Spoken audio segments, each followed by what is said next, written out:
Hi guys, thought you might be interested to see this. This is a Commodore Amiga 500. It's not the Plus model, it's the original 500. This came with only half a meg of RAM installed. This particular machine has been upgraded. It's got an additional board installed which provides an additional 8 megs of RAM, but also provides an IDE disk interface, which in this case is using compact flash with a number of partitions installed on it. And you can probably see here we've got a system disk or a system volume, games volume and demos volume, but you could chop that disk up whichever way you wanted to suit. In this case the screen or the monitor is an original Commodore 1084S. It's quite a nice screen actually, and it's got the original tank mouse as well. The only other modification to the machine is the addition of a Gotek Drive in place of the original floppy disk. I do have the original floppy disk for safekeeping, but the Gotek's obviously more convenient if I want to download software from other sources, off the internet or whatever else. Okay, so whilst it may look as if it's running Workbench 1.3, it's actually running Workbench 3.1, but I've customized it to look like Workbench 1.3, just my personal preference. So on the hard drive, as we've already discussed, on the games volume there are a number of games, and on the demos volume there are a number of demos on there as well. It has actually got an IP stack installed on it. This machine has got a Plipbox Ethernet adapter connected to its parallel port, and it's got the drivers installed for it, obviously, configured with AMI TCP.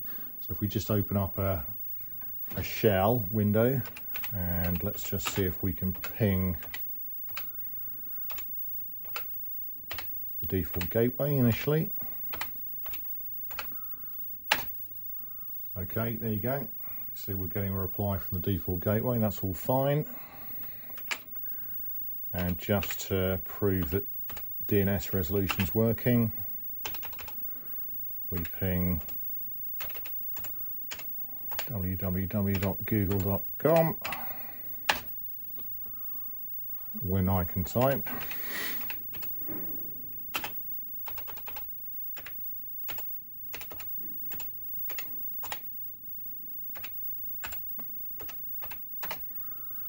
Okay, so there we go, we're getting a reply there, so that proves the DNS name resolution's working. If I just break out of that, or end CLI to get rid of that window. Okay, and then we have a number of applications here. So we've got web browser, FTP client, Telnet client. So let's try something simple first. So let's fire up a Telnet client.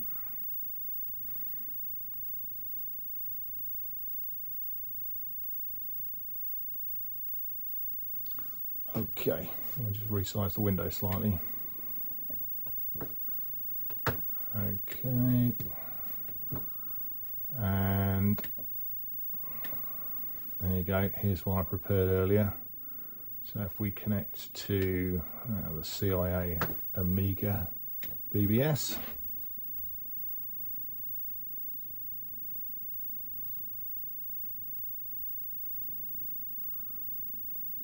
okay, there we go, and we're connected. So I can't actually remember my account details on there, but nonetheless we are connected. Let's try a different one. You go back in there.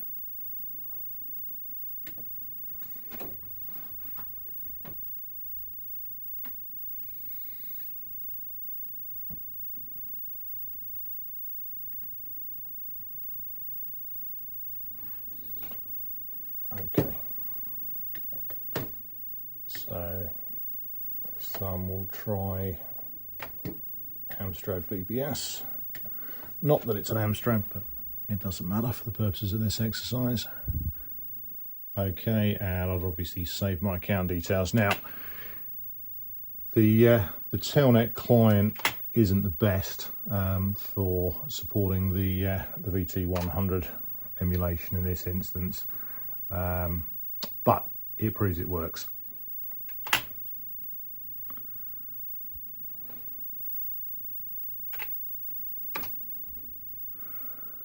Okay, and if we go into E for email and send,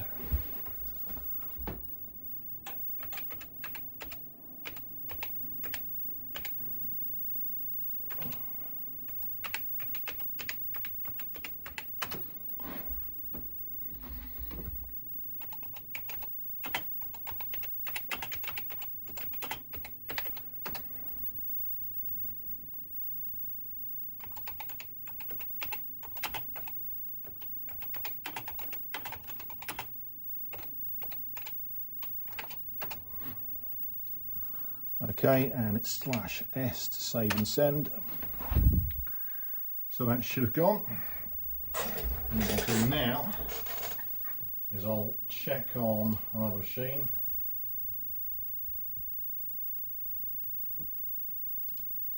There you go, that's received, so I'm going to reply to that now. It works, there you go, that's how to send email from an Amiga 500 like it was back in the 80s. Okay, well, let's try something else. So, web browsing. Now, don't expect this to be very impressive. It is going to be very slow at only 19.2K. But there you go. There's AWeb, or AWeb Lite anyway, version 3.5.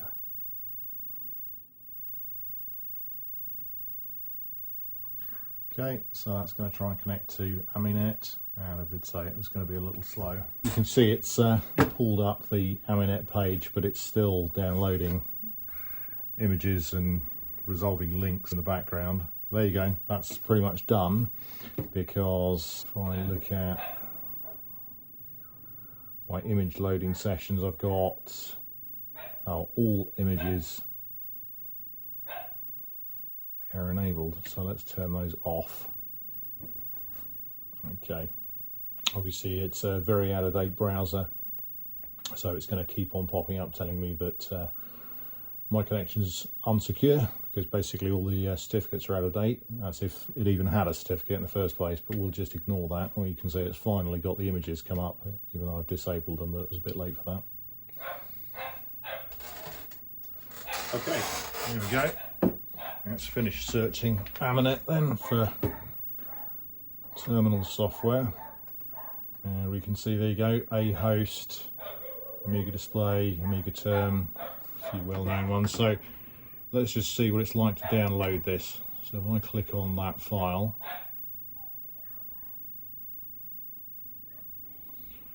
okay, and it's going to prompt us to save it, and we'll just save it to RAM for now.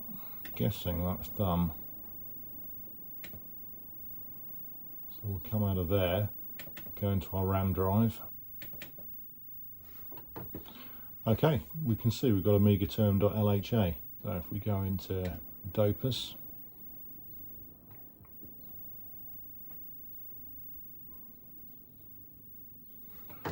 okay, and we'll select our RAM drive, and we've got Amiga Term there, and we'll just, we've got a thing in temp, it should be fine, so we'll just do an archive extract.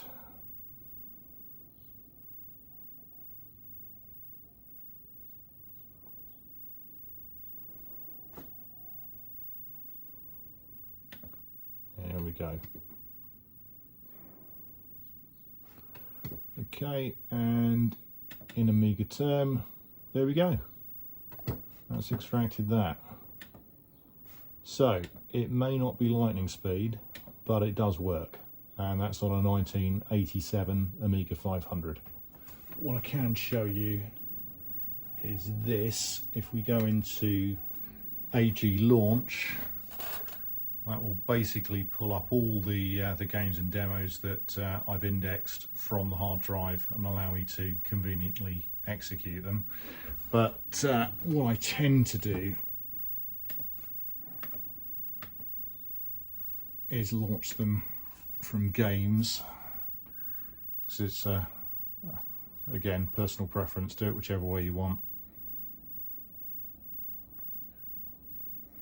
Now, it'll take a little while because it has to load up effectively the whole database into RAM, and it's another thing to watch out for on a 500 as opposed to a 500 plus, because your half a meg of chip RAM gets eaten up quite quickly.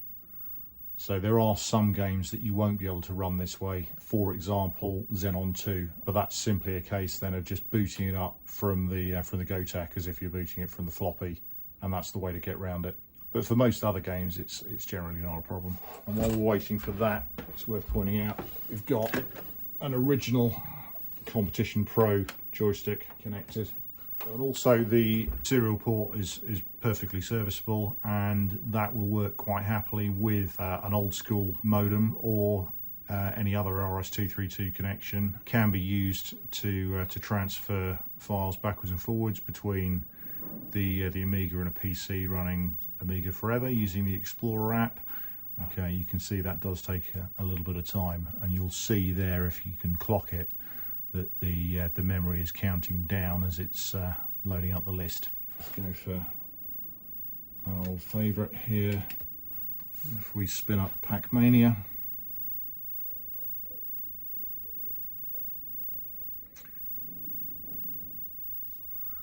okay, and click through that, and now we should just be able to use the joystick.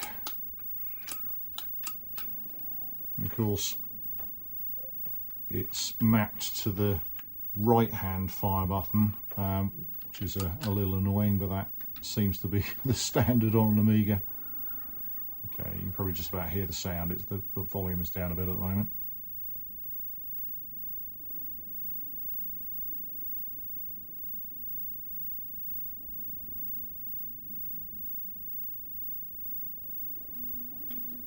Okay, there we go. You can see that's working fine.